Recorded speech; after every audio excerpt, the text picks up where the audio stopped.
Donc après Papadji, on a Muji. Muji, c'était cette vidéo-là. Alors, Yannick Faucillon 5457. Pour moi, il y a bien un je suis primordial. Alors, c'est un peu comme tout à l'heure. Ce que je remarque tout de suite dans cette phrase, c'est qu'elle commence par pour moi. Alors là, tout de suite, on sait, à moins que tu n'y crois pas, mais visiblement tu y crois. Pour moi, tout le reste de la phrase et du raisonnement se situe obligatoirement dans la sphère de l'illusion. Je suis primordial, bah pourquoi pas, c'est un concept comme un autre, hein. C'est le je suis de l'absolu. C'est très conceptuel, Yannick. L'absolu. Je mets au défi de pouvoir décrire ce que c'est que l'absolu. C'est totalement fantasmé ce truc. Car sinon, il n'y aurait que le néant. C'est un concept, le néant. Donc que tu dises il n'y a que l'absolu ou il n'y a que le néant, ça revient au même, en fait. Ben, j'avais déjà expliqué ça avec tout est bleu, etc. Le verbe être sans attribut, non, même pas, tu vois, même pas. Et tu trouveras ça dans la chanson Sans les mots, j'en ai déjà parlé. Enlève lumière, enlève conscience, enlève tout, enlève même existence. Parce que c'est un concept. Être, exister, c'est conceptuel. Ça ne sert strictement à rien, en fait. Ça n'existe nulle part dans la nature, être et exister. Ça n'apparaît en tout cas nulle part, sauf dans l'esprit, la tête du mammifère primate Homo sapiens. Ce concept de être ou d'exister. C'est du vent. Euh, tous les autres je suis en découlent dans le monde manifesté. Voilà, le monde manifesté. Tous ces je suis ne sont pas réels car ils sont tous conditionnés par des attributs. Oula, c'est très conceptuel hein, ce que tu écris. Hein. À la question qui est je suis, la réponse ramène au verbe être primordial. Tu peux dire ça, mais c'est un raisonnement qui s'inscrit intégralement dans la sphère de l'illusion. Yannick.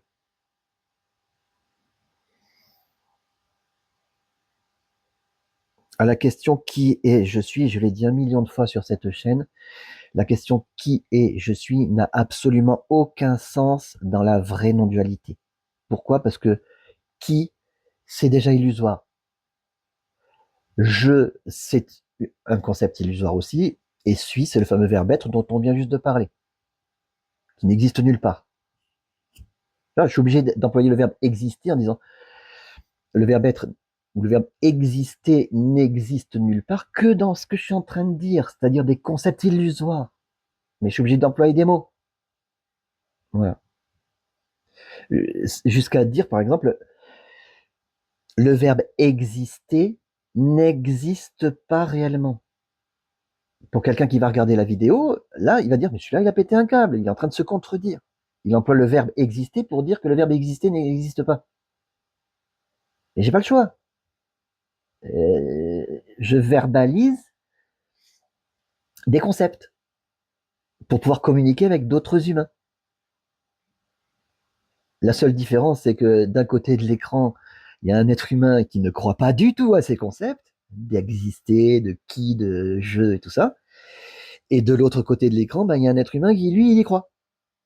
Il croit que je, c'est réel, il croit que être, c'est réel, et il croit que exister, c'est réel.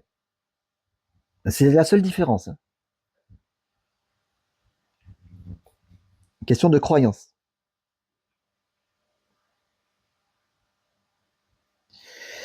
La question s'effondre sur elle-même et le je suis disparaît. Ok. L'absolu se souvient de lui-même à travers. Oh, l'absolu se souvient de lui-même.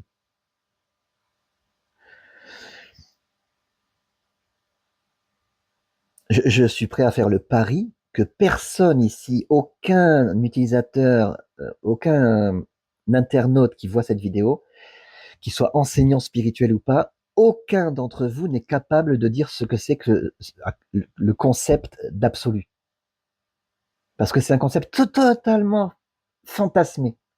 C'est dans la bulle de l'illusion, si tu imagines la bulle de l'illusion comme une espèce de nuage, un peu allongé vers le haut, comme ça, au-dessus de la tête de l'être humain, le nuage de l'illusion, le concept d'absolu, c'est tout en haut, c'est un truc totalement perché. Tu dis un mot, tu sais même pas ce que c'est en fait. Et en plus, tu y crois. Oui, oui, il y a bien un absolu. C'est quoi l'absolu dont tu parles? Ah, je sais pas, j'arrive pas. Pourquoi t'en parles alors? Et pourquoi t'y crois? Tu vois pas que c'est n'importe quoi, que c'est juste une croyance. Tu crois en un concept que tu n'es même pas capable de définir. Et ça peut être vu avec un peu d'honnêteté. Ah ouais, je crois à un truc que je sais même pas ce que c'est en fait.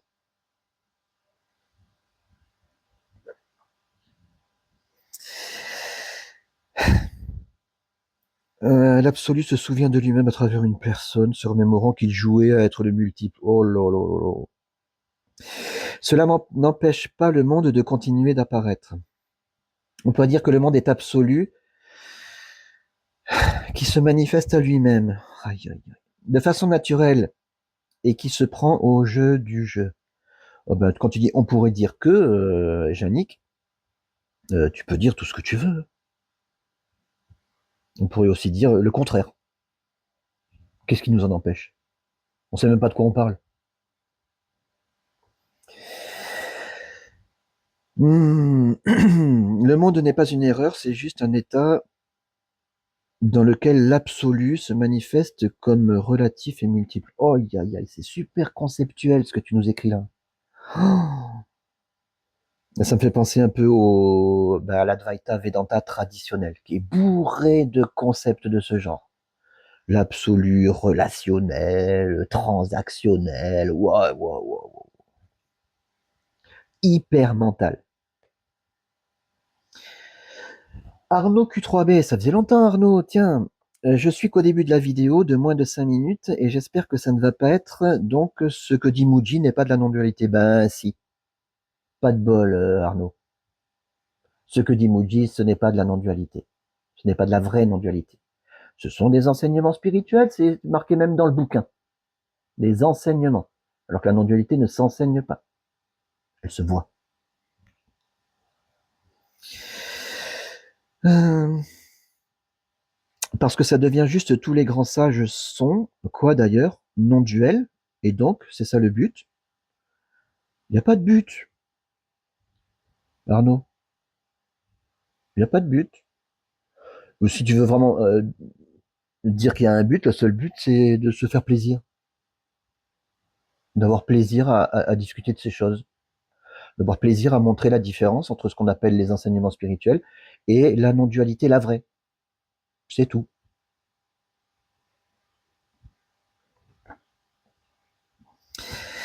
Hélène Hérault 3633. Je ne vois pas où tu veux en venir et je ne suis pas le seul. Le seul. Hélène. Hélène Hérault, je ne suis pas le seul. Ok. Tu parles de ce que devrait être un enseignement non duel. Ah là, c'est au féminin, pardon. Bref, en critiquant les personnes qui enseignent la non-dualité depuis avec les petits points, donc depuis un certain temps, parfois très longtemps. Et alors? Non, le but, c'est pas de critiquer les personnes. On n'arrête pas de dire sur cette chaîne que rien n'est ni bien ni mal, que tout se produit librement. Donc il n'y a pas de jugement porté sur les personnes. Il peut y avoir une sorte de jugement porté sur ce qui est dit, par contre. Ça peut être en tout cas perçu comme un jugement. Voilà, comme là, toi, tu perçois un jugement sur les personnes, alors que ce n'est pas du tout le cas. Mais c'est la façon dont tu le perçois. Donc c'est une pensée, là, une interprétation de ton mental. Ah, Dr. Jones, il te dit quoi? Il juge les personnes. Donc ça, c'est une pensée, c'est une interprétation de ce que tu vois et de ce que tu entends. Dr. Jones, il critique, il juge les personnes, et tu te mets à y croire. Et voilà, tu es dans la bulle de l'illusion, la bulle des pensées et du mental. Bon.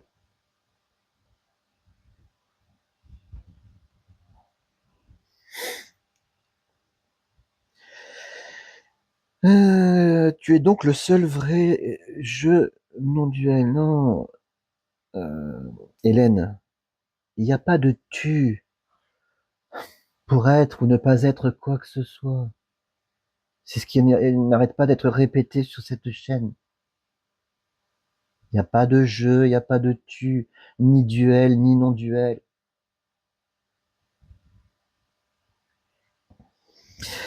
Et d'ailleurs, emploies-tu le jeu? Bien sûr que je l'emploie, ce mot. Sinon, comment on va se comprendre?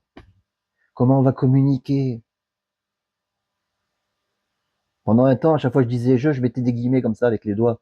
Je ceci, je cela, tu. Je le fais encore de temps en temps, mais beaucoup moins. Peut-être que je finirai par ne plus le faire du tout. Quand enfin vous aurez compris que j'y crois pas. Voilà.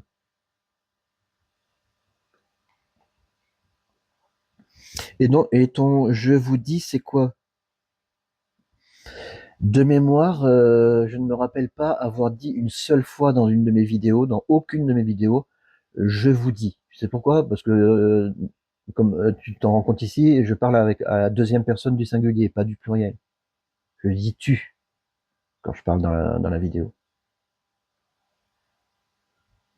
La plupart du temps. Voilà. Et sinon, on va transformer la phrase. Et quand je dis je te dis, qu'est-ce que c'est? Ce sont juste des mots, des concepts auxquels je ne crois pas et que je pointe du doigt comme étant totalement illusoires. Donne-nous un nom de vrai enseignant. Mais j'en ai pas. J'en ai aucun. Voilà. J'aurais très bien pu dire que tous ceux dont je parle ici sont des vrais enseignants. Ils sont considérés comme tels systématiquement. Même dans la vidéo sur Gangaji, elle-même le dit, j'ai trouvé un véritable enseignant en la personne de HWL Punja. Donc, si tu considères Papaji ou Muji comme un véritable enseignant, il n'y a pas de problème, considère-le comme ça. C'est encore une fois une interprétation de ton mental, avec des concepts. Le concept d'enseigner, le concept de vrai et de faux, etc. On est en plein dans les concepts, et donc dans l'illusion. Donc au sein de l'illusion, il n'y a pas de problème. Tout ce dont je parle ici sont de véritables enseignants. Hein. Tout comme au collège où va mon fils, il y a de véritables enseignants de français, de maths, d'histoire, etc. Tu sais que la plupart du temps, il s'adresse à des personnes qui ont besoin d'entendre ce qui est dit. Alors ça, c'est pas idiot ce que tu dis là, Hélène.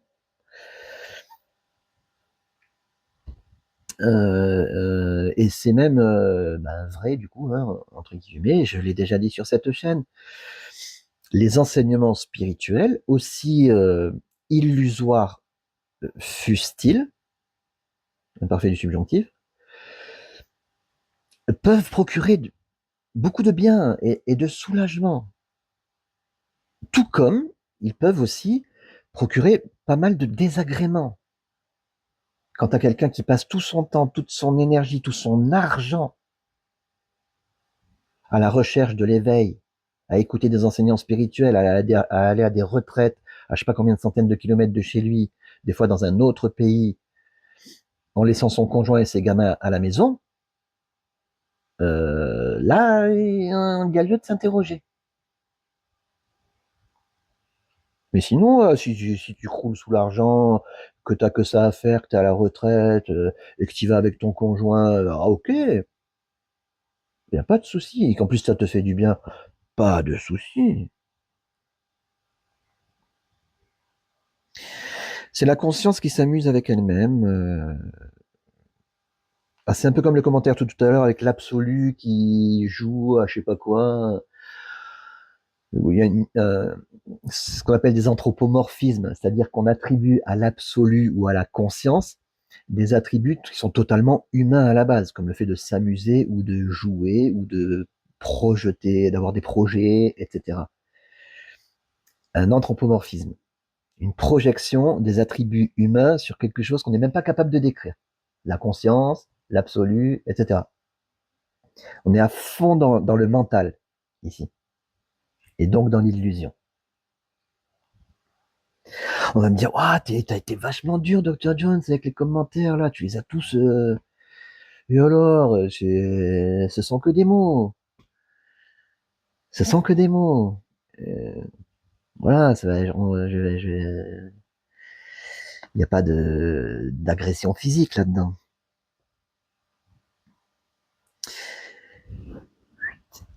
Noria Bousma A1919. Bienvenue. Tout cela est sans fin et tourne en rond. Mais why not? Merci à Patois. Merci pour ton commentaire, Noria. Et ton humour. En fait, je comprends ta démarche. Ça, c'est Hélène encore. En fait, je comprends ta démarche. Je suis né chez Témoins de Jéhovah et je ne supporte plus la culpabilisation. Aïe, ça, c'est un phénomène que j'ai rencontré plusieurs fois. Et c'est pas fini. Hein. Et qui est très courant chez l'être humain qui vit dans l'illusion du je m'aime moi et qui colle des étiquettes sur d'autres êtres humains en fonction de bribes d'informations qui lui sont parvenues.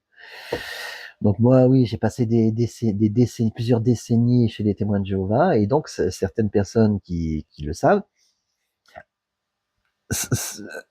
involontairement, instinctivement, me collent l'étiquette ancien témoin de Jéhovah et s'imaginent tout un tas de choses par rapport à cette information-là. Ah ben si il dit ça ou si aujourd'hui il fait ça, c'est sûrement parce que il a été témoin de Jéhovah, donc des raisonnements de folie, alors que si j'avais été catholique, protestant, musulman, juif ou je sais pas militant du Parti socialiste, et on aurait collé une autre étiquette et on aurait fait aussi comme ça des rapports de cause à effet totalement foireux en fait. Voilà. Moi, de mon point de vue, j'ai été par le passé témoin de Jéhovah, ou si j'avais été autre chose, ça ne changerait absolument rien. Voilà. Je sais pas si je l'ai dit sur cette chaîne, mais j'ai été militaire aussi pendant 3 ans, de mes 18 ans jusqu'à mes 21 ans. Ça remonte à très loin. Hein. J'ai déjà eu le cas où des personnes qui sont au courant que j'ai été militaire, tout de suite, ils m'ont collé l'étiquette ancien militaire. Alors, le truc, moi, je sais pas, sur une année entière, peut-être que je pense une ou deux fois au fait que j'ai été militaire parce qu'il se passe un truc qui me rappelle quelque chose de cette époque-là. Ça n'influe absolument pas sur tout ce que je raconte, le fait d'avoir été militaire. Mais les humains vont dire, ah, c'est un ancien militaire, hop, étiquette, ancien militaire, et tout ce que je vais dire, ils vont dire, ah, mais ça, il a dit parce qu'en fait, c'est un ancien militaire. Tu vois, où les pensées peuvent nous mener à des délires complets. Et on se met à y croire. Ah, je suis convaincu que c'est parce qu'il était témoin de Jéhovah que maintenant il a dit ça, ça et ça. Ou qu'il agit de telle et telle manière. J'en suis convaincu. On se met à y croire. On croit à nos pensées. C'est ça qui est pointé du doigt sur cette chaîne. Le fait de croire à nos pensées. C'est pas plus compliqué que ça. Tu crois à tes pensées, alors qu'ici, ça n'y croit pas. C'est la seule différence.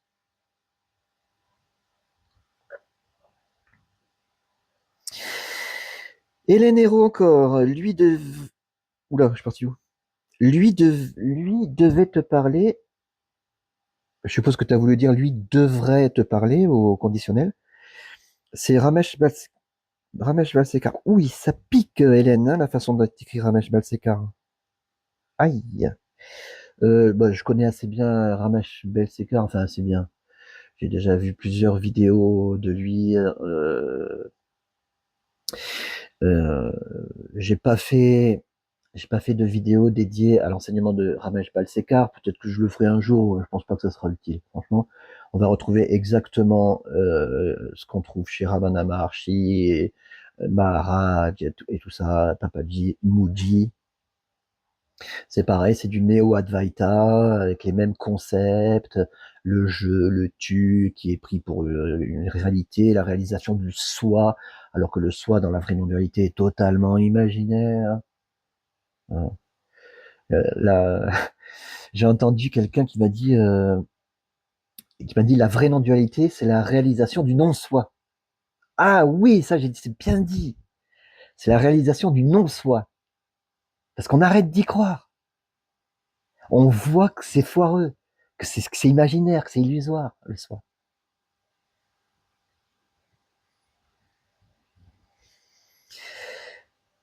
Hop là. Je ne suis pas sûr, je sais pas qui c'est, ah bah ça va être les feuilles. Les feuilles. Je ne suis pas sûr qu'il veuille dire qu'il est le seul jeu non duel. Absolument, c'est pas du tout ce que je veux dire. Hein. C'est plutôt que le mot jeu n'est plus utilisé simplement pour faciliter la communication désignant un humain. Ok. Il renforce une conception de soi relative à une vision figée du monde qui s'auto-déclare réelle. Oh, c'est compliqué ce que tu écris là, les feuilles. Le mot personne au milieu. Le mot personne renforce la conception de la personne, justement. Eh oui. Le mot personne pourrait, par exemple, simplement être utilisé pour dire il y a 50 personnes dans la pièce, sans pour autant nier que tout est fait de la même substance. Tout est fait de la même substance, ouais, ça c'est quelque chose qu'on va entendre dans les enseignements spirituels et qui est totalement illusoire aussi, parce que c'est un concept, la substance. Là, quand un supposé chercheur d'éveil entend cette phrase, cette simple phrase, tout est fait de la même substance. Là, dans sa tête, waouh, il y a la roue du hamster là, qui va se mettre en marche à toute vitesse. Il va se dire, alors tout, le concept tout est fait de, ok, c'est ouais, être fait de quelque chose, et fait de quoi? De la même substance. Et il va chercher, il va dire, attends, donc je suis fait de la même substance que l'arbre. Et certains vont dire ah oui, mais on est constitué d'atomes ou d'énergie, encore d'autres concepts qui viennent se rajouter. Il va essayer de se fabriquer mentalement une explication rationnelle à cette simple phrase tout est fait de la même substance. Et ça, c'est typique des enseignements spirituels. Ça enclenche directement, waouh, la roue du hamster, pour que celui qui entend la phrase réussisse à se construire mentalement une explication de ce qu'il a entendu. On est en plein dans l'illusion mentale.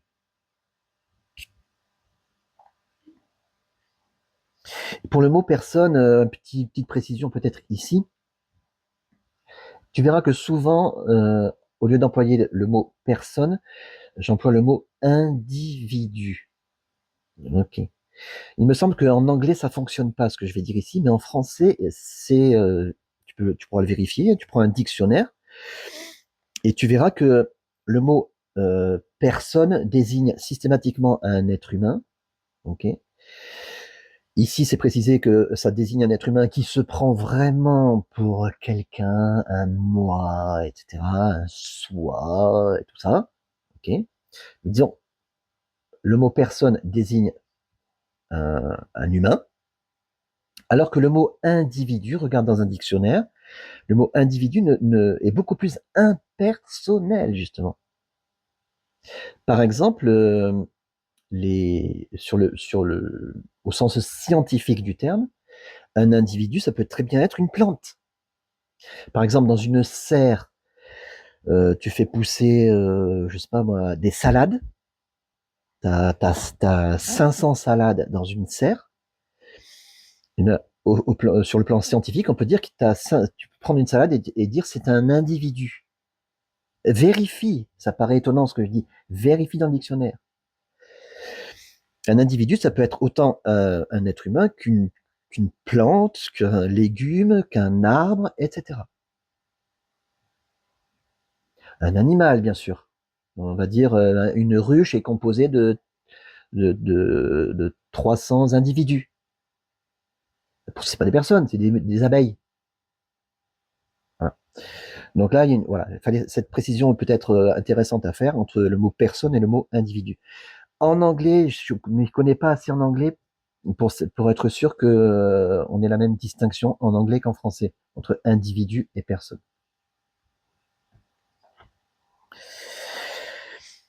Il n'est pas nécessaire, les feuilles toujours, il n'est pas nécessaire en bas. Il n'est pas nécessaire d'appliquer une conception de soi à l'être. Il n'est pas nécessaire, les feuilles, il n'est pas nécessaire d'appliquer une conception à quoi que ce soit, ni à l'être, ni à rien d'autre. Ce n'est pas nécessaire. Là, tu fais bien d'employer ce terme nécessaire. C'est pour ça que j'en ai parlé comme de la cerise sur le gâteau. Elle n'est pas indispensable. Tu peux très bien manger le gâteau sans la cerise. Et si tu bouffes que de la cerise, le fruit confit sur le gâteau, tu prends un bol de cerises confites et tu te bouffes que de la cerise, donc que des concepts, des concepts, des concepts, des concepts, en oubliant tout le reste du gâteau. Je peux te dire que au bout d'un moment, tu vas pas te sentir très bien. C'est pour ça qu'il y a tant de gens qui sont si malheureux.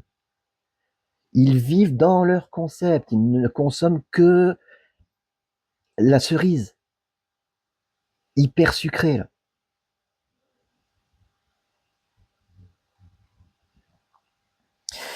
Il est tout simplement possible de décrire des intérêts, des valeurs et des idées qui semblent surgir spontanément. Ok. Dans la, ben, j'ai pas la suite de ton commentaire, mince. Il ne devait pas rester grand-chose. Ok. Ah, ce commentaire-là, j'adore. Mon commentaire préféré. Je l'affiche. Lazare Aoudmich, 8854. T'es complètement con. Fais-toi plaisir. Euh, Fais-toi plaisir, c'est avec un S et un tiret. Lazare Aoudmich. Euh, alors, j'adore ce commentaire.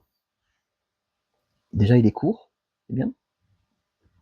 Et Lazare Aoudmich, si tu avais posté ce commentaire sur une autre chaîne YouTube, tu aurais pu avoir, c'est du conditionnel, tu aurais pu avoir une réponse de ce genre. Lazare Aoudmich, va te faire enculer. Lazare Aoudmich, ferme ton clapet. Lazare Aoudmich, va te faire enculer. Tes commentaires, ils sont hachés. Cependant, sur cette chaîne Dr Jones, c'est pas du tout le genre de réponse que tu vas avoir. Et en fait, je vais pas développer là maintenant une réponse complète ou quasi complète parce que ton commentaire mérite vraiment une réponse relativement complète et il me faudrait une demi-heure au moins pour formuler cette réponse relativement complète. Donc je vais pas le faire maintenant, sinon ça va être trop long. Mais prends-le comme un remerciement. La prochaine vidéo que je vais faire, qui ne devrait pas tarder, ça doit être d'ici quelques jours, je vais la consacrer entièrement à ton commentaire, Lazare Aoudmich. Voilà.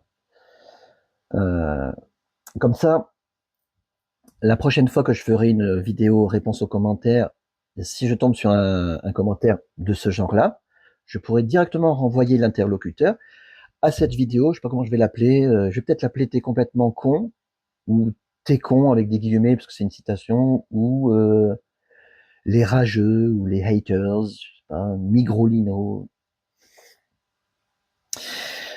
Et je renverrai comme ça l'interlocuteur directement à la vidéo. Ça me permettra de ne pas répéter tout le temps la même chose. D'ailleurs, sur la chaîne Dr Jones, il y a une vidéo déjà, un clip vidéo, une chanson, qui commence à dater maintenant, mais tu peux la trouver en descendant un peu dans les vidéos. Elle s'appelle Vas-y Crash.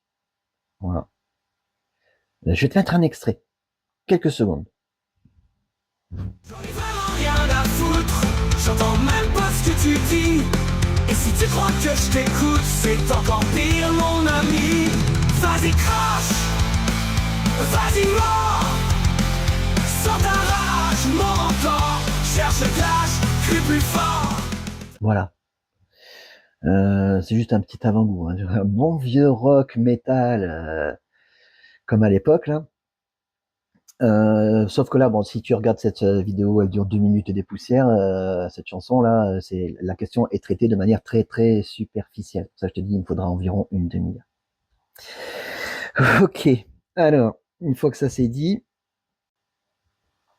et bien on peut passer à la suite. Là, c'était Muji et maintenant il nous reste Gangaji. C'était cette vidéo là.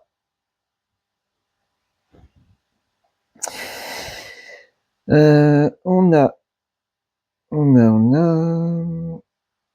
Lena.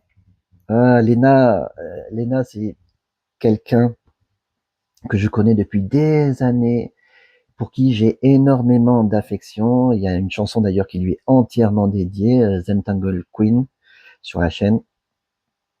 Et, euh, et je suis très content de voir qu'elle poste des commentaires sous mes vidéos, depuis récemment, là, parce que la vidéo est très récente, Gangaji, c'est super. Alors, qu'est-ce que tu dis, Lena?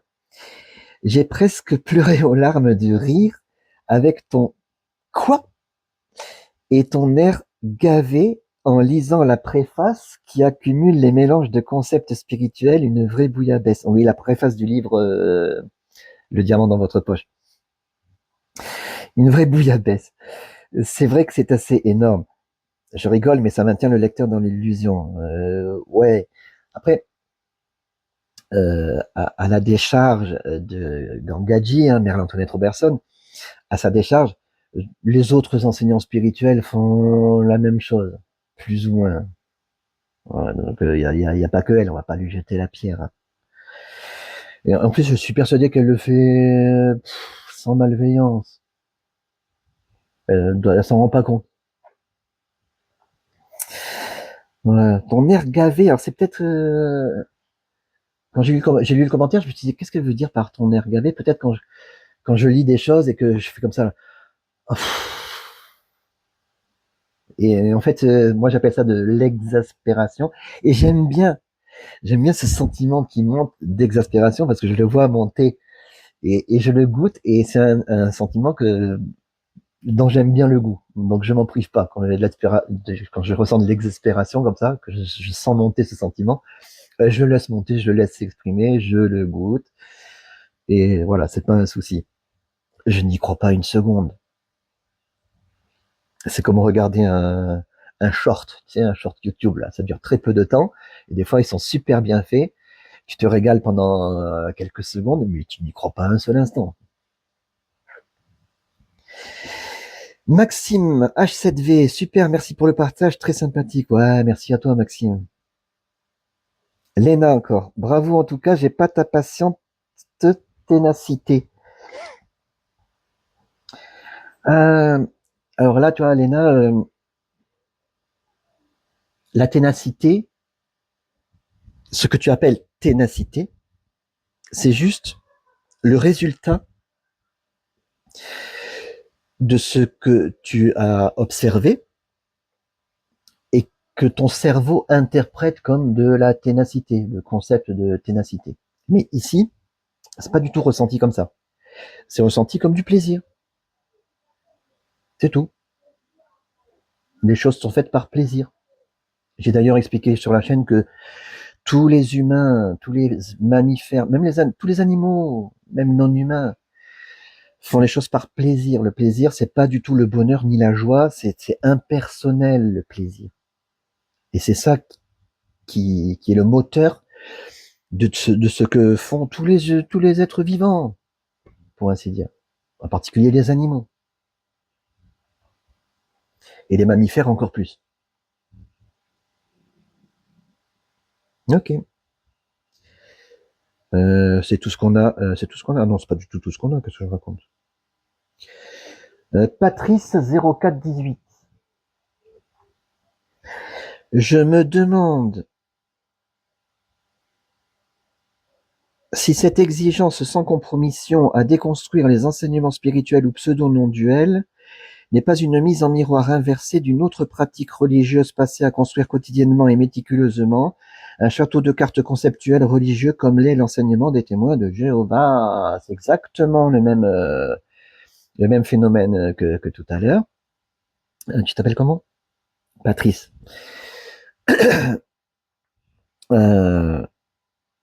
Patrice sait que j'ai été témoin de Jéhovah pendant des décennies et il essaye d'établir des liens de cause à effet, hein, des relations de cause à conséquence entre ce qu'il voit sur cette chaîne et cette information, c'est un ex-témoin de Jéhovah.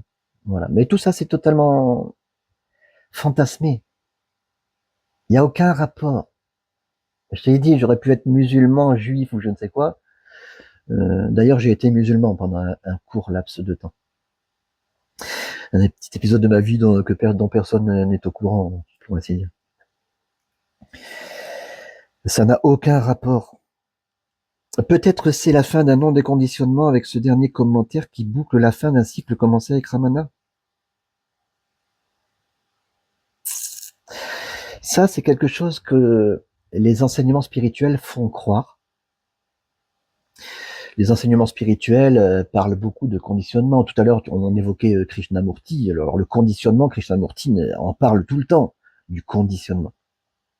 Et les enseignements spirituels, régulièrement, font croire que le déconditionnement, progressif ou rapide, le déconditionnement aboutit à l'éveil, à l'illumination. Alors que la non-dualité, la vraie, c'est l'inverse. L'éveil se produit et alors le conditionnement disparaît. C'est-à-dire que l'éveil, dans la vraie non-dualité, l'éveil n'est pas la conséquence du déconditionnement, il en est la cause. Là, je parle de cause et de conséquence parce que j'emploie des mots conceptuels qui peuvent être compris par mes interlocuteurs. Voilà. Sinon, je le répète, hein, les causes et les conséquences n'apparaissent que dans la bulle de l'illusion. Mais voilà, c'est l'inverse. Le déconditionnement est la cause, la conséquence, pardon, de l'éveil. Quand je dis l'éveil, c'est la dissolution de l'illusion, notamment de l'illusion du je me moi, bien sûr. C'est la racine du pissenlit. L'illusion du je me moi se dissout librement, sans qu'on puisse pas rien y faire, ni la provoquer, ni quoi que ce soit. Ça se fait naturellement, librement, et alors, le conditionnement apparaît comme totalement illusoire. Et dès lors qu'il est vu comme illusoire, le conditionnement, il est grillé, il perd toute sa force. Ça ne veut pas dire que ensuite l'être humain va agir comme s'il n'était pas conditionné. Il reste conditionné d'une certaine manière. Par exemple, moi j'ai été conditionné à parler le français. Bon, ben, une fois que l'illusion s'est évanouie, s'est dissoute, je continue à parler français. Je vais pas tout à coup à me mettre à parler chinois. Ça fait partie du conditionnement, la langue. Voilà. Sauf que à présent, ce qui est dit en français est vu comme totalement illusoire. C'est juste ça, la différence. Tout ce qui résulte du conditionnement est vu comme illusoire. C'est tout. Je vais prendre un autre exemple. Quelqu'un qui a été conditionné, quelqu'un entre guillemets bien sûr, qui a été conditionné à s'énerver facilement. Toute sa vie, il s'est énervé facilement. Mais une fois que l'éveil, entre guillemets, se produit, une fois que l'illusion est vue comme illusoire, comme une illusion, qu'elle est grillée, il est fort possible que cet individu continue à s'énerver plus facilement que les autres. Il va peut-être s'énerver moins facilement qu'auparavant, puisqu'il croira pas aux choses qui arrivent, mais il ne croira même plus à son énervement ou à ce qu'il dit quand il est énervé. Ça va être tout de suite, ça va sortir de sa bouche, tac, ah merde, c'est n'importe quoi. Voilà. Mais il y a une espèce de réaction nerveuse à laquelle l'individu est habitué et qui va encore se manifester. C'est pas un problème. C'est pas un problème. Ouais. Quelque part, on pourrait dire qu'il n'y a pas de déconditionnement. C'est simplement que le conditionnement perd toute sa force. Ouais. Ce qui résulte du conditionnement, que ce soit en acte ou en parole, est tout de suite vu comme illusoire. Alors, ça apparaît quand même, ça peut surgir, mais ça perd toute sa force. Par contre, pour les autres qui observent vu de l'extérieur, si tu veux, eux, ils vont peut-être même pas voir la différence. Ils vont dire, oh bah ouais, il dit que ceci et cela, et regarde, il s'énerve, comme avant. Mais bien sûr, on peut même prendre goût à s'énerver. Ça m'est déjà arrivé. Je l'ai raconté, je crois que c'était dans mon échange avec Anthony Béraud. Je m'énerve, et ça m'est même encore arrivé il y a pas longtemps. C'était génial. J'ai eu une occasion de m'énerver. Ça m'était pas arrivé depuis plus d'1 an. Et là, là, c'est l'occasion de m'énerver. Il a fallu que je me déplace, que j'aille voir la personne. Et je me suis énervé. Ça a duré 2 minutes, hein. 2 minutes. Et pendant que je m'énervais, je goûtais ce que ça fait, l'énervement. La personne en face, la pauvre. Et ensuite, une fois que c'est au bout de 2 minutes, hop, je suis reparti chez moi, tranquille, comme si de rien n'était. Et le lendemain, je suis retourné voir la personne, je me suis excusé, on s'est pris dans les bras, on s'est embrassé, etc. Voilà, il n'y a pas de souci. Ça faisait trop longtemps que je ne m'étais pas énervé. J'avais trop envie de revoir. C'est comme si un plat que t'as pas mangé depuis très longtemps, et j'aime bien ce plat, et quand t'as l'occasion, c'est ce plat que tu vas choisir si tu es au restaurant par exemple. C'est un peu la même chose. Ok, ouf, là on est parti dans une digression. Alors, fin d'un cycle, déconditionnement, ok. En tout ce cycle, je pense que tu as voulu dire en tout cas ce cycle, Patrice. En tout cas, ce cycle m'a été très utile pour m'aider à me déconditionner moi-même. Non. Pour m'aider à me déconditionner moi-même. Je suis pas dans cette phrase, regarde. En tout cas, ce cycle m'a été très utile pour m'aider, m'aider à me déconditionner moi-même. On est en plein dans le je me moi, Patrice. En plein dedans. De la fascination des personnages mythiques, de la spiritualité ou de la non-dualité. Je pourrais dire, tant mieux, nanana. Non, ça ne change rien. Ça change rien, en fait. Que tu sois admiratif devant des personnages comme Ramana Maharshi ou je sais pas qui, ou que tu les vois maintenant comme en te disant, non, mais finalement, c'est pas quelqu'un d'aussi élevé que ça change rien. Donc c'est pas grave. Même si ça n'avait pas eu cet effet-là, c'est pas grave, parce que tout ça, ça reste encore une fois dans l'histoire, dans le film.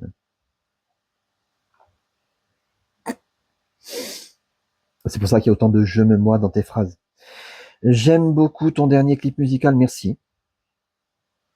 Je sais pas lequel c'est, mais c'était il y a 13 jours. Après tout ça, ça va être difficile de rajouter des mots. Ah oui, ça doit être le clip sans les mots.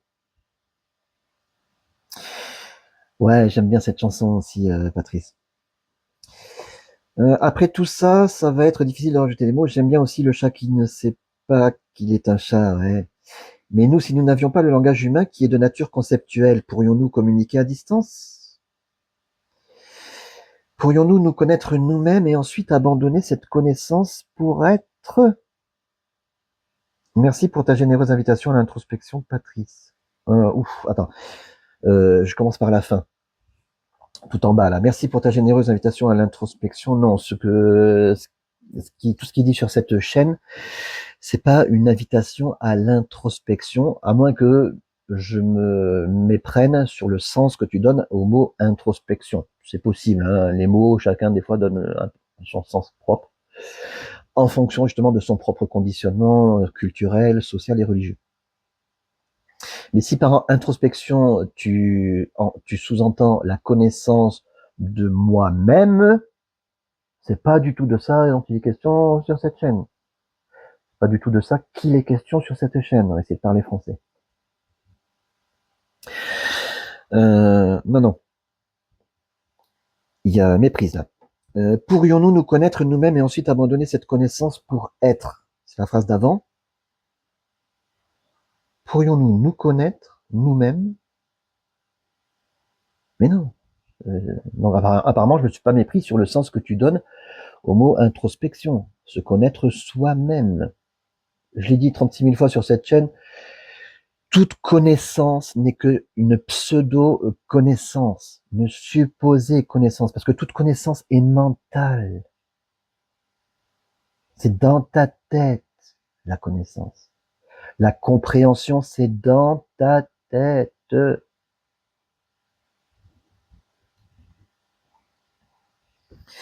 Et la phrase juste avant était intéressante, il me semble.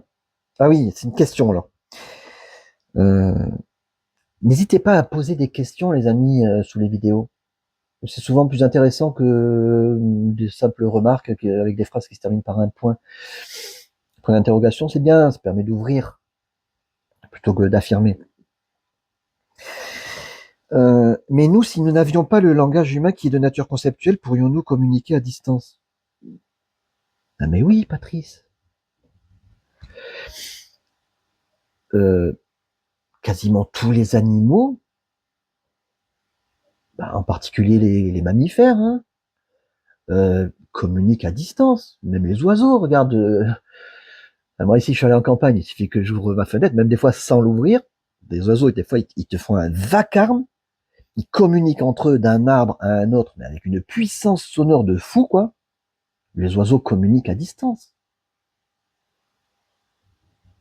Et toi, ta question, c'est si nous n'avions pas le langage humain, mais ça n'empêche pas de... Je pense que tu parles du langage verbalisé, avec des mots. Ça ne nous empêcherait pas du tout de communiquer à distance. Regarde, je vais rien dire, mais regarde la tête que je fais. On en a parlé tout à l'heure. Si, j'ai rien dit, mais tu as vu mon visage, l'expression, j'ai pas sorti de mots, j'ai sorti un souffle, et là tu vas dire, ah, il est exaspéré. Ou comme elle a écrit tout à l'heure, Léna, il est gavé, je crois que c'est ça qu'elle avait dit. J'ai transmis un message sans aucun mot, simplement visuellement. Et tous les animaux font ça quasiment. Hein. Les chats, par exemple, de très très loin, ils arrivent à communiquer. Ils arrivent à communiquer visuellement. Je prends l'exemple du chat, mais tu peux transposer à pratiquement n'importe quel autre animal, surtout les mammifères. Les chats communiquent à distance, de façon visuelle. Si t'as un chat qui commence à gonfler comme ça ses poils et sa queue, l'autre chat, même s'il est à 100 mètres, ils ont une vue perçante, à 100 mètres, hop, tout de suite, il va sentir qu'il y a quelque chose qui se passe. Les animaux, le chat, il communique de façon sonore aussi, bien sûr, il va miauler, il va crier, etc. Ça va être entendu par les autres chats. Je suis sûr que tu as déjà entendu des chats en période de rut ou je sais pas quoi, c'est pareil, ils te font un vacarme. On dirait des fois d'un bébé humain qui pleure. Donc ils communiquent de façon visuelle à distance, de façon sonore à distance. Beaucoup d'animaux communiquent avec l'olfaction, l'odorat si tu préfères, de façon tactile aussi, ça dépend des animaux. D'autres manières encore plus perfectionnées, regarde les fourmis communiquent avec les phéromones. Donc c'est une sorte d'olfaction, sauf qu'elles n'ont pas de nez, mais elles ont des fils microscopiques sur le bout des antennes. Et là, elles captent les phéromones à distance, parce que les phéromones, c'est des molécules qui se déplacent dans l'air, enfin qui sont transportées par l'air plus précisément. Elles le captent avec le bout de leurs antennes, à distance. Et il y a plein de messages avec les phéromones qui sont véhiculés. Pas des messages verbalisés, articulés. Mais par exemple, s'il y a un danger, il y a les phéromones de danger qui ont été émis par une autre fourmi, et ça va se communiquer à distance avec les autres fourmis. Ils vont toutes savoir qu'il y a un danger, hein, par exemple. Ou si c'est une fourmi d'une autre fourmilière ou d'une autre espèce qui envoie ses propres phéromones, la fourmi, elle va détecter que ça c'est pas une fourmi de chez moi. Voilà. Al Pacino, Robert De Niro. La vieille blague raciste de base. Ça me rappelle le commentaire de tout à l'heure. T'es complètement con. Oh, j'en parlerai dans l'autre vidéo. Allez, j'en dis juste un mot, mais moi aussi, il y a des gens que je trouve complètement cons. Hein. Comment tu t'appelles? Lazar Aoudmich. Il y a des gens que je trouve complètement cons, et notamment les racistes. Je trouve ça complètement débile. Parce que c'est un raciste, c'est quelqu'un qui n'aime pas, c'est un être humain qui n'aime pas un autre être humain pour des raisons mais totalement injustifiables. C'est dingue, c'est d'une connerie. Voilà. Et je préfère à la limite, je trouve très con aussi, mais par exemple les misogynes, c'est les gens qui n'aiment pas les femmes. Je trouve ça complètement con aussi. C'est pas au niveau de la connerie du racisme, mais c'est juste en dessous. Mais au moins, quelqu'un qui n'aime pas les femmes, si tu lui poses la question, pourquoi t'aimes pas les femmes? Il va être capable de te sortir quelques petits arguments. Voilà. Parce que j'ai observé que dans telle situation, elles réagissent comme ça et ça me plaît pas, donc je les aime pas. Tu vois, l'argument est bidon, mais bon, on peut quand même comprendre que pour cet individu-là, ça a une certaine importance, etc. Ou alors il peut dire, moi, dans ma vie, tous les gens qui m'ont fait des crasses, à chaque fois, comme par hasard, c'était des femmes. Tu vois, on peut comprendre que, bon, ça a des conséquences. Mais le racisme, quelle connerie. Pourquoi je parlais de ça?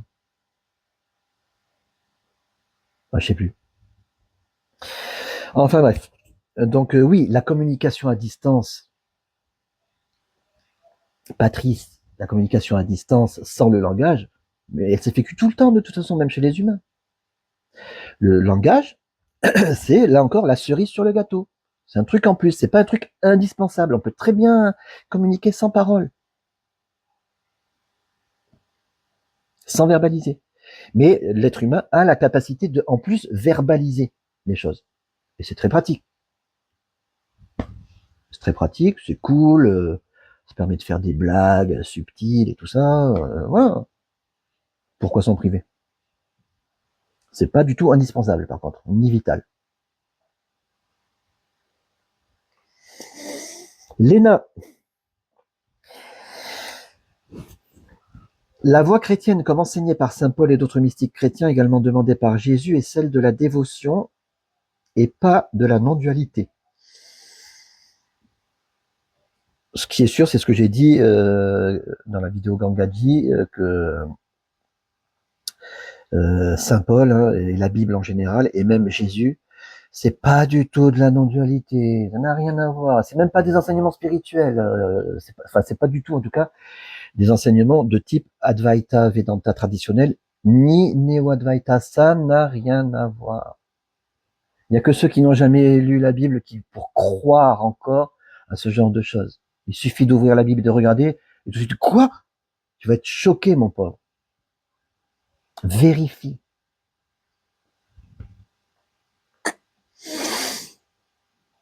Alors après, à savoir que, à se demander, à s'interroger en tout cas sur est-ce que Saint Paul et Jésus, c'est la voie de la dévotion? Je saurais pas trop te dire.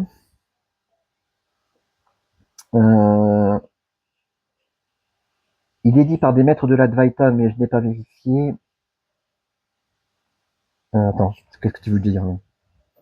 T'as pas vérifié quoi? Que des maîtres de l'Advaita le disent? Non, ça, t'as dû le vérifier. T'as pas vérifié que ce qu'ils disent est vrai. Je pense que c'est ça que tu veux dire là. Donc, il est dit par des maîtres de l'Advaita que le résultat aboutit cependant à la même chose. Donc, le résultat de la dévotion aboutit à la même chose par la disparition, je suis fatigué, du concept du moi, la réalisation que le moi est une illusion.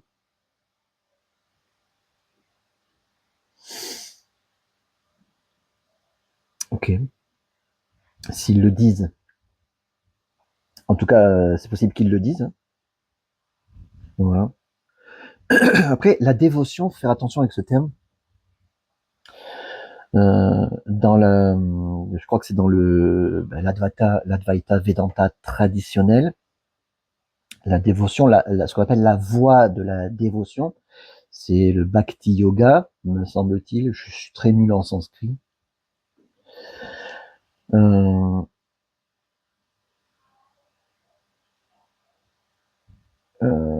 Qu'est-ce que je voulais dire? Oui. Mais cette voie de la dévotion, le Bhakti Yoga, en fait, c'est la dévotion vis-à-vis du divin. C'est pas la dévotion pour un homme ou une femme. Voilà. Alors que ce qu'on observe dans les milieux spirituels, de type néo-advaita notamment, c'est vraiment une dévotion vis-à-vis d'un être humain. J'ai vu des vidéos de Mooji par exemple, il marche dans une allée, t'as plein de gens qui sont comme si c'était Dieu, comme si c'était Jésus qui marche. On lui fabrique des colliers de fleurs ou je sais pas quoi, on jette des pétales de fleurs sous ses, c'est des trucs de fou. T'as des gens qui mettent chez eux, dans leur salon, bien exposé, une photo de Ananda Moyi Ma. En français, je crois que c'est Ma Ananda Moyi, de Ramana Maharshi, de je sais pas qui, des êtres humains, comme s'ils leur rendaient un culte. C'est pas du tout ça la voie de la dévotion. Hein. C'est pas rendre un culte à un être humain. Il y en a qui vont jusqu'à s'agenouiller devant le maître, à l'appeler maître, seigneur. Ce n'est qu'un homme.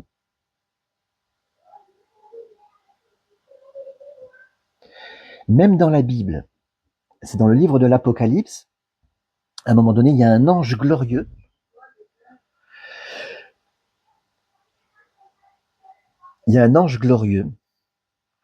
qui devant lequel Saint Jean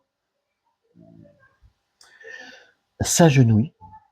Et tout de suite, le réflexe, même cet ange, j'ai entendu certains dire que c'était Jésus sous la forme d'un ange. Cet ange prend tout de suite, relève Jean en disant, relève-toi, on est pareil, toi et moi. Alors que c'est un ange glorieux. Et là, on voit dans les milieux spirituels des gens qui s'agenouillent devant un être humain. Et personne ne dit rien, tout le monde trouve ça normal. Voilà. Et en plus, le pire, c'est que quand on leur fait remarquer, comme là, il y en a qui vont entendre ce que je suis en train de dire, et qui vont dire, ah ouais, non, c'est vrai que c'est franchement pas normal de rendre un culte ou de s'agenouiller comme ça devant un être humain. C'est vrai que ça se fait pas. Et ils vont avoir le réflexe, une espèce de stratagème mental de dire, non, mais c'est pas devant un tel ou un tel que enfin, c'est pas à un tel ou un tel ou un tel, un homme ou une femme que je rends un culte, c'est au divin. Le divin qui se sert simplement de cet homme ou de cette femme pour transmettre le message de l'éveil. Voilà. Mais nous, ce qu'on observe, c'est un être humain qui s'agenouille devant un autre être humain, ou cache chez lui une photo d'un autre être humain bien exposé dans un beau cadre, dans son salon, sans parler de ceux qui vont en plus rajouter des objets, du riz ou je ne sais quoi, devant cette photo d'un être humain. Voilà. C'est de l'idolâtrie. Ce qui au départ devait être de la dévotion vis-à-vis du divin devient de l'idolâtrie vis-à-vis d'un être humain. Voilà. Et quand tu te saignes aux 4 veines pour faire des économies, pour pouvoir payer la prochaine retraite qui vaut la peau des fesses, bah le pognon, il s'envole pas pour aller dans les poches du divin. Hein. Donc au bout d'un moment, faut arrêter de nous prendre pour des, faut arrêter déjà de se mentir à soi-même et de prendre les autres pour des teubés. Franchement. Désolé là pour mon langage, mais c'est peut-être la fatigue. Mais le fond de ma pensée, je pense que paf, tu l'as bien reçu là. Ok. Tout ça, tout ce que je viens de dire se situe entièrement dans la bulle de l'illusion. Y compris le Bhakti Yoga qui réellement serait une dévotion vis-à-vis du divin. Parce que c'est comme tout à l'heure avec l'absolu ou la conscience, si tu dis à quelqu'un, ah, c'est quoi ce divin là dont tu es le dévot? C'est quoi ce divin? Ah, impossible à dire, c'est complètement fantasmé. Voilà. Aïe. Alors, on termine ce commentaire de Léna. Cette fameuse mort du vieil homme, ouais, alors on en reparlera, Léna, de ça. Ce qu'on appelle de la concordance spirituelle. C'est-à-dire qu'on prend des passages de la Bible et on les fait concorder avec les enseignements spirituels de type néo-advaita. Il y en a qui font exactement la même chose avec la concordance scientifique. Ils prennent des trucs dans la Bible qui parlent de totalement hallucinants. Par exemple, la Bible a dit que la Terre, elle repose sur des colonnes. Voilà, oui, c'est dans la Bible. La Terre, la planète Terre repose sur des colonnes. Mais il y en a qui savent très bien que c'est faux, mais ils vont dire oui, mais là, les colonnes, ça va signifier ça, pour essayer de faire concorder les inepties bibliques avec la science qui est attestée. Voilà, on fait concorder deux choses qui en fait n'ont absolument rien à voir. J'en avais parlé avec Anthony Béraud quand je lui avais dit, je lui avais parlé des témoins de Jéhovah qui n'ont plus le droit de saluer ceux qui ont quitté les témoins de Jéhovah, qui sont excommuniés, exclus. Ils n'ont même plus le droit de leur dire bonjour parce que dans la Bible, il y a marqué ne les saluez pas. Et là, Anthony Béraud, il a eu le réflexe de dire ah oui, non, mais il connaissait le truc ne les saluez pas et il a eu le réflexe de dire non, mais ne les saluez pas, ça veut dire quand vos pensées justement surviennent, ben, ne les saluez pas, c'est-à-dire ne les alimentez pas, etc. Il m'a donné une interprétation du verset conforme aux enseignements spirituels, mais totalement décalé de ce que dit la Bible. Alors je lui dis non, dans la Bible, le contexte, quand il dit ne les saluez pas, regarde les versets d'avant, il est question des hommes et des femmes qui étaient parmi nous, puis qui nous ont quittés, tout ça, ça n'a rien à voir avec les pensées et tout ça, rien. Mais voilà, il y en a qui ont ce réflexe de faire du concordisme entre des choses qui n'ont en fait aucun rapport. Je parle trop.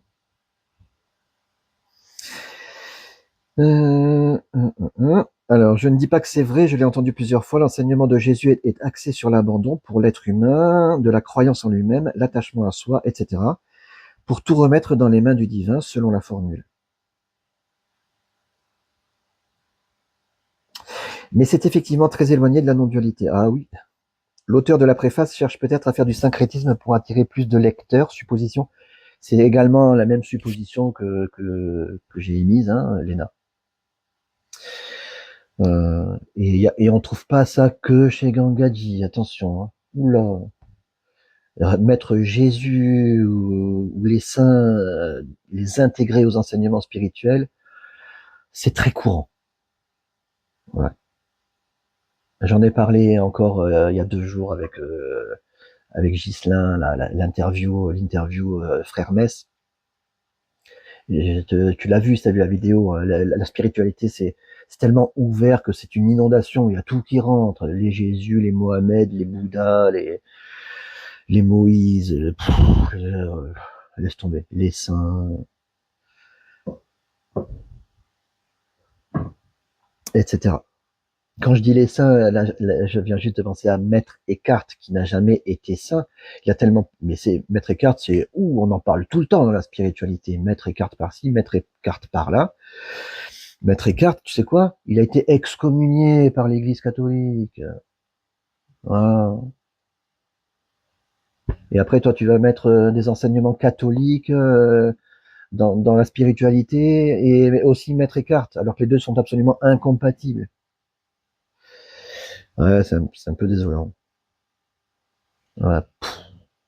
Exaspération. Mais je crois que j'ai fait le tour. Ouais, j'ai fait le tour. Ok. Merci d'avoir suivi la vidéo jusqu'au bout. Je suis content qu'il n'y ait plus eu de coupure une fois que j'ai basculé sur la mémoire de stockage interne. Je le saurai pour la prochaine fois. Et donc la prochaine vidéo, ça sera T'es complètement con ou les rageux, etc. Ça sera super intéressant. Il y a beaucoup de choses à dire là-dessus. Si tu savais pourquoi certaines personnes agissent de telle ou telle manière, c'est pas du tout ce que tu crois. C'est pas du tout ce que tu crois. C'est beaucoup plus simple et beaucoup plus naturel. Voilà. Si tu as des questions, pose-les sous la vidéo en commentaire. Il n'y a pas de souci. Après, à la fin de la vidéo, maintenant, je vais mettre ce petit bandeau là. Si tu as des questions, vas-y, te gêne pas. D'accord? Merci encore pour ton attention et je te dis à très bientôt.